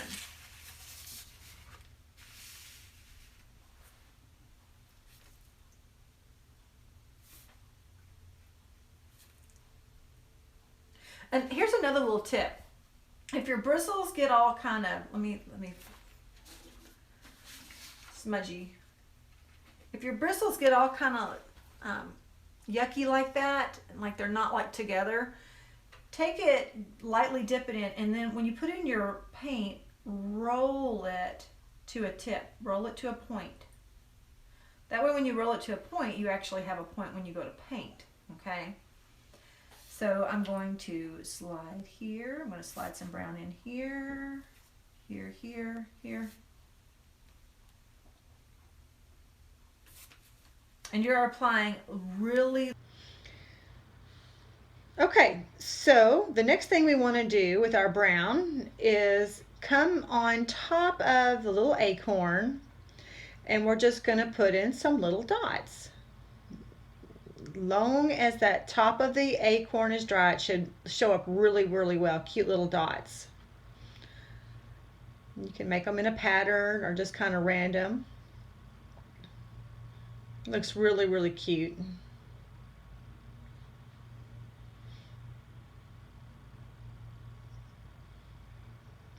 This is wet on dry. So when you do wet on wet, it will blend. But if you do wet on dry, it doesn't blend, and it's like you can build layers of color without them blending together. All right. So we're going to actually do that with the black. So we're going to work up a little bit of black, and we're going to do that on our coneflowers. As long as the brown is dry. Actually, I think I'm going to wait on that. Let's see. I think it's a good time maybe to take a break and let this really, really dry before we go to the next section, before we go to our black. So it's better to take a break and wait than to have it mess up again. So we'll take a break and we'll come back in a second. Thanks. Bye.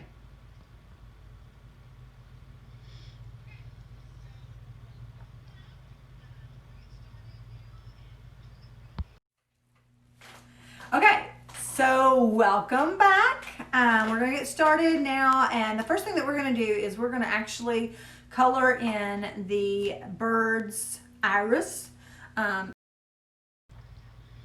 So we're going to get some blue worked up. So please make sure that you get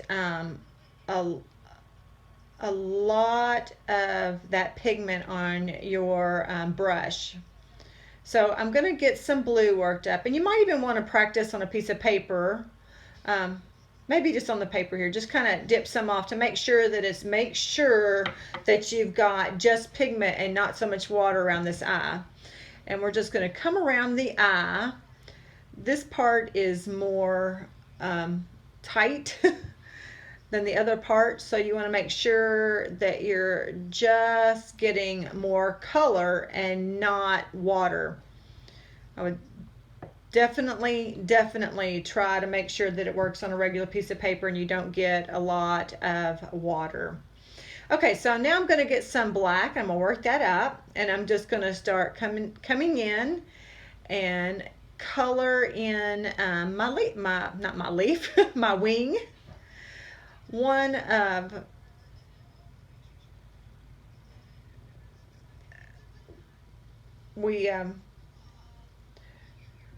so make sure you keep your cloth underneath so you don't keep it back and forth, because I was trying to dab it on the one side instead of dabbing it underneath my paint, and I could have really messed up my painting by not doing that. Okay, so now we're back to the leaf. I keep calling it a leaf. I don't know. Crazy. Back to the wing. Now at this point, you might find that it gets kind of awkward to paint it in that direction. So flip it right back upside down. You need to do it with whatever feels natural, whatever works for you.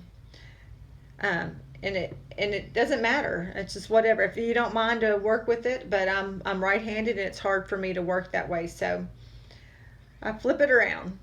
Okay, so this is just literally coloring in that black, and don't worry about it not being as dimensional as the first one, the demo painting, because we've got an additional step to use some pastels. So that's an option if you want to. You don't have to. Turn it back around. Okay, I like the way that looks. I like that dark area and that light area too. Okay, and I'm going to color in the tail in the same way. Just filling it in.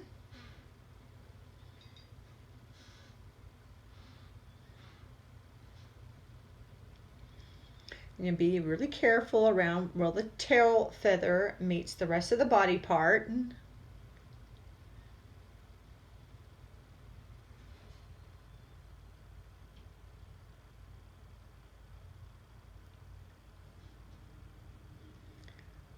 Ooh, be careful there. You have to slow down.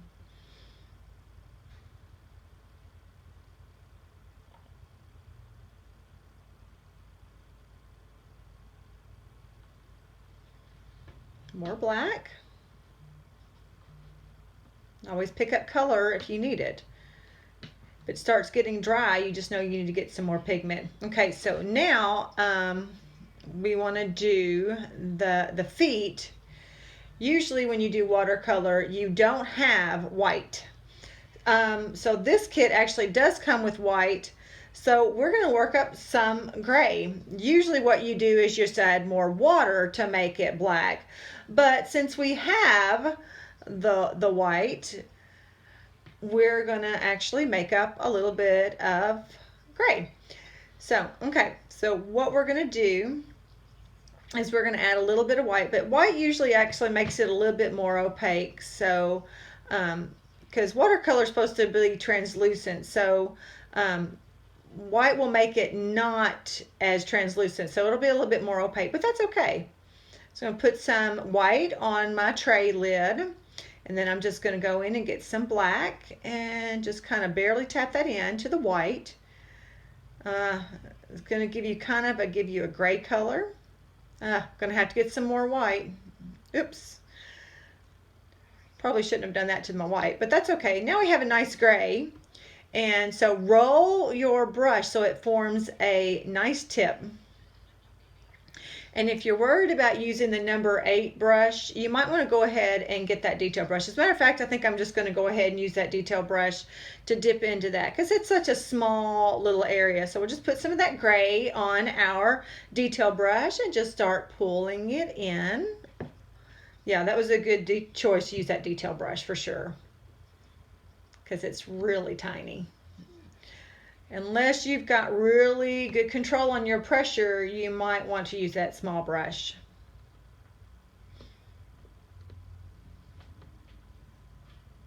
Okay. We'll come back and put some details in that later too. Okay, so now I think I would like to add some brown in our beak, little shadow under the beak with some brown, and maybe kind of down through the little part underneath as well. If you can see that, little bit of brown. And then even around the little beak, just kind of touch some brown in, just work a little bit of brown right through there. Super cute. Looks really good. Okay, so since that's drying, we're gonna let that dry. The eye is really not dry, so we can't work around that. So I think we can go back and add maybe the black to our coneflowers. So we're gonna get that detail brush clean, and we're gonna add just the black and make sure we get lots of pigment and not as much water. And then you can just touch in little black dots.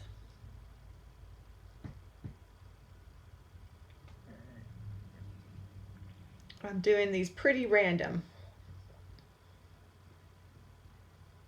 Lovely.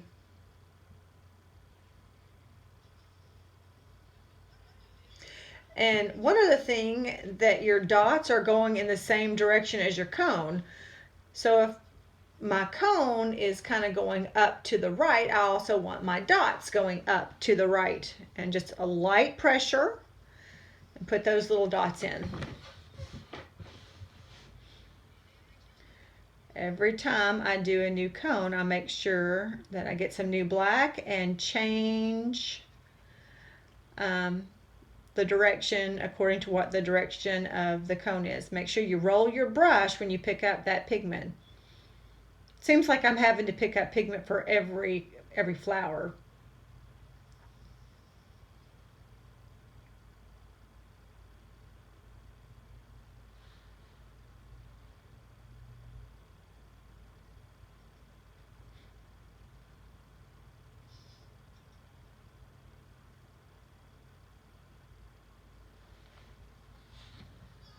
Ta-da! Okay, so let's go ahead and get some more black and put some little bitty wrinkles.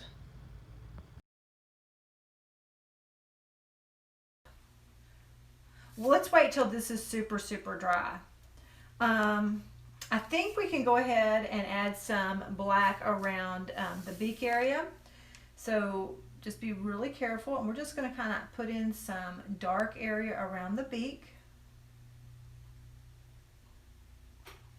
And guys, it's not perfect. It's just a little bit of black here. See, I'm running out of water. I'm not even going to pick up any more black. I just picked up a little bit of water. Okay. Might even, I don't know if there is a little, I don't know if that looks good or not. A little bit of dark here too. Okay. So if you couldn't see that, I'm so sorry. I just put a little bit of black around, just a little bit with my detail brush.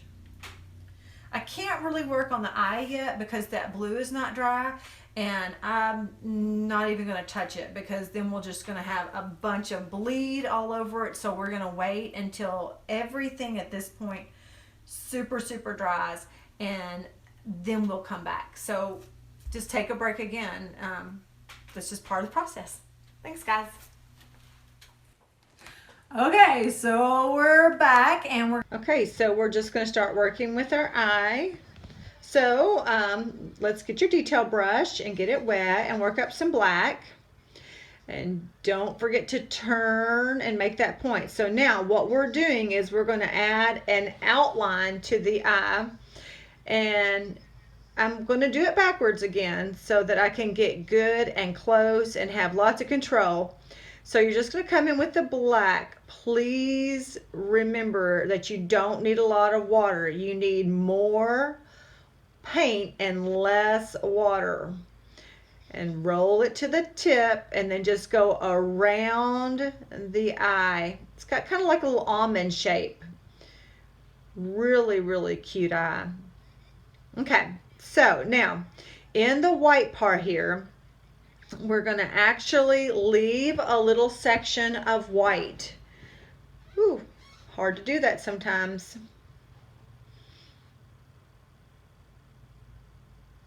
Just go in there and draw your pupil in. And if you don't, we have a solution at the end to add some pastel to it. Okay, put a little bit more on the beak too in black. I did, you don't have to though. Okay, so hopefully you left a little bit of white on your eye. If you didn't, that's okay. We're going to work up some more black and we're just going to start putting in some detail. Now these are going horizontal according to the legs. So they're not stripes up and down. They're little bitty stripes kind of on his leg. So adorable. Now see, now that one's going to look like it's horizontal. I mean vertical, but his feet turn, so you're just going to go in the direction of the feet. Ding, ding, ding. Okay. Picking up my number 8 round again. Going to work up some black. No, guess not. I think we're going to be, as far as the watercolor portion, we are done, guys. So if you want,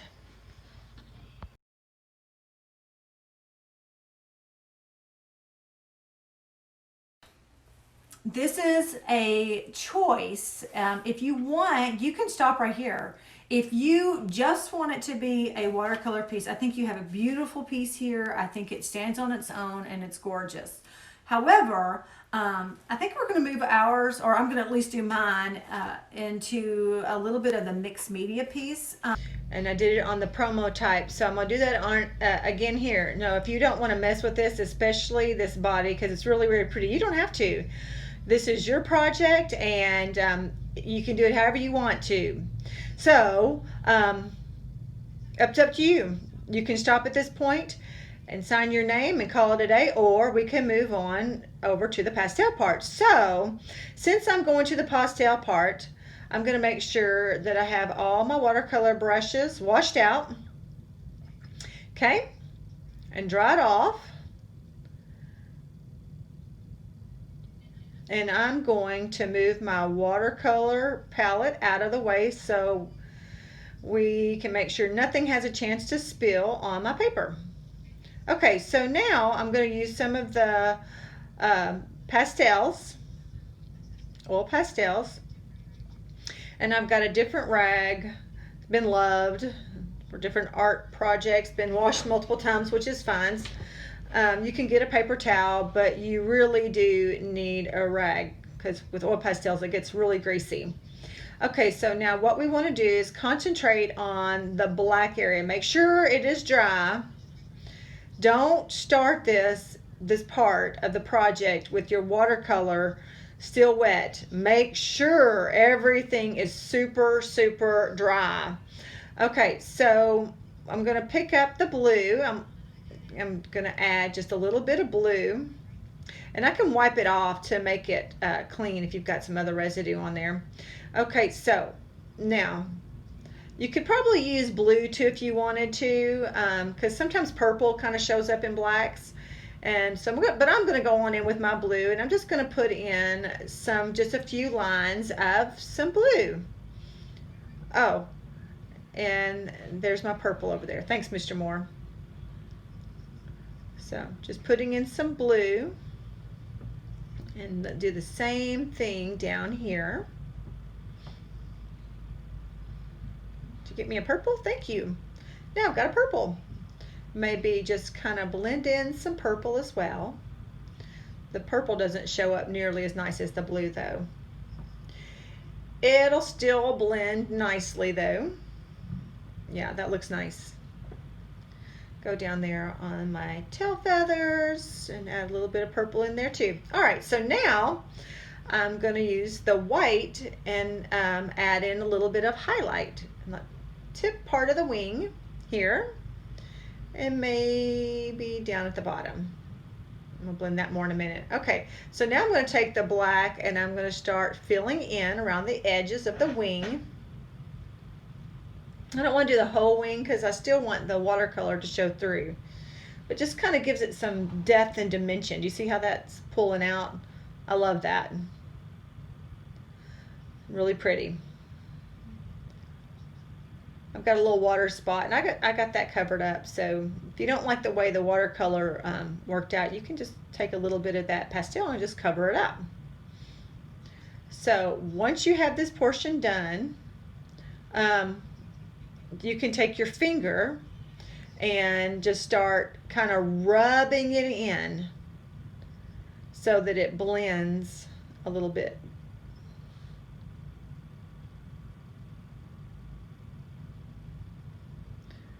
It doesn't have to look perfect.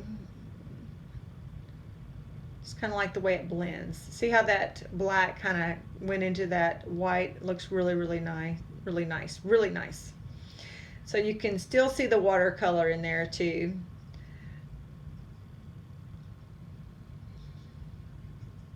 And get that finger cleaned off. Okay, so now I think we're going to go back with some yellow. See how that's got some yucky on it? So again, just clean it off on the rag. Zip, ta-da, clean. So now I'm going to come back around the head. I'm just going to start lining in some yellow just to give it a little bit more dimension. Be able to tell the difference already. Just adding that touch of yellow adds in a little bit of the lightness. And right down through the breast area as well. You don't have to add a whole lot, but you do want your watercolor to come through. But that just kind of brightens it up a little bit. Then I'm going to do the same thing with the orange, except I'm just going to do it in the area where I did the watercolor with orange. Making sure that I don't get into my eye area.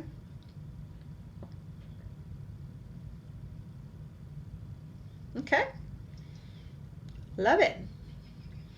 And you can do less or more. It just depends on how you want your bird to look.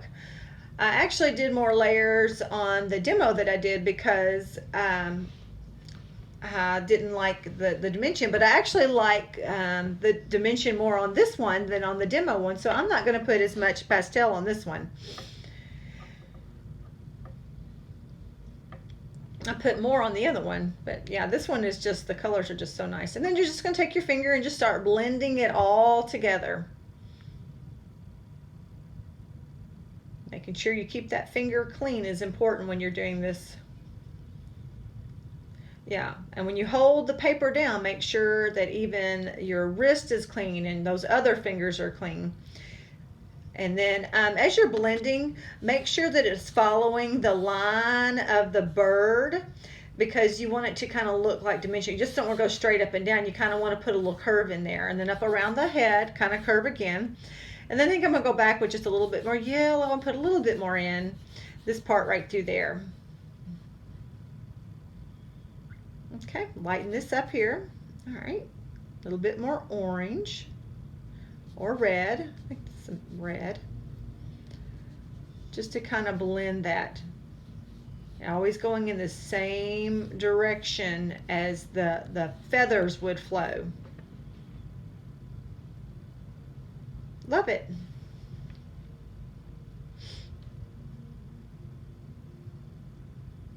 All right, I think that gave it just enough dimension.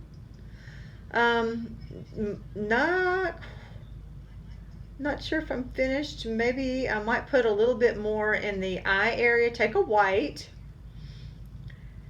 and I'm going to just put in a little highlight on the eye. Maybe 2 little highlights. Oh, I like that. Okay. Maybe just a little bit around the eye as well. Maybe some red kind of around there to give it a little bit more dimension around the eye. Come back with some orange.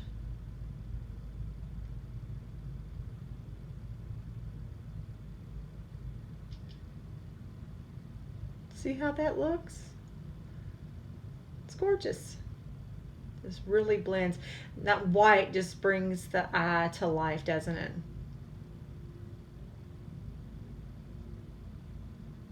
A little bit more yellow.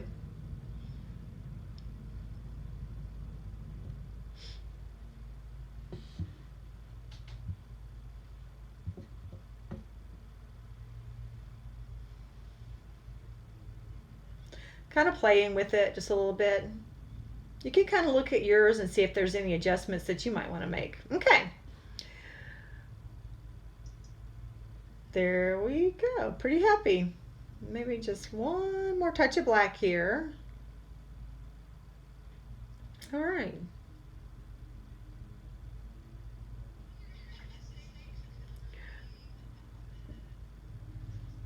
You can literally mess with this as long as you want to, forever and always, you know, but you do have to kind of come in and decide what needs to be done. So I just felt like I need to add a little bit of yellow pastel to my flowers. I don't want to put too much. I just kind of want to highlight them a little bit just to kind of give it some dimension. I certainly want my watercolor to show through though. So, okay, all right. So I think we're done. I hope you've enjoyed this project. It has been literally one of my favorite. I love watercolor and I think it is so much fun to do. What we want you to do, guys, if you don't mind, please don't forget to sign your name, of course. Take a picture of you with your watercolor pastel mixed media project and post it on our Moore's Art Camp Facebook page. And I actually have an Instagram page that I have posted maybe one picture on, and I changed the name to Dawn D. Moore Art. And if you will go on there and hashtag Scarlett Tanager, Moore's Art Camp, whatever you want. We've got, and you may not even be able to do that. I honestly don't know a whole lot about Instagram. So if you'll just go to Dawn D. Moore Art on Instagram, post a picture of yourself with this. We would really appreciate it.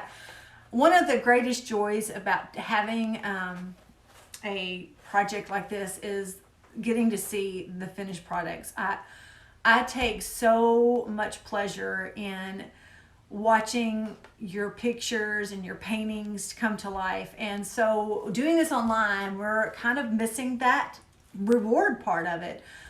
So please share with us and let us know what you've done so that we can see that. And I know you've done a great job. I know you've taken your time, and I know that you're proud of your piece. And we're proud of you, and we're so thankful that you chose to do this with us this year. And take care, and God bless. Bye-bye.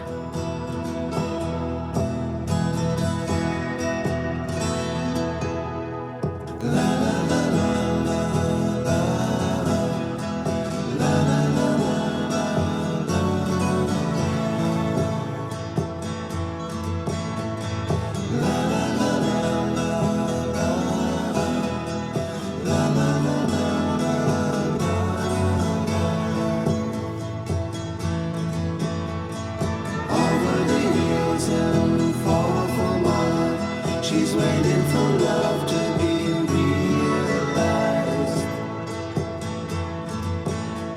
I'll send her my heart covered as a gift and hope that you'll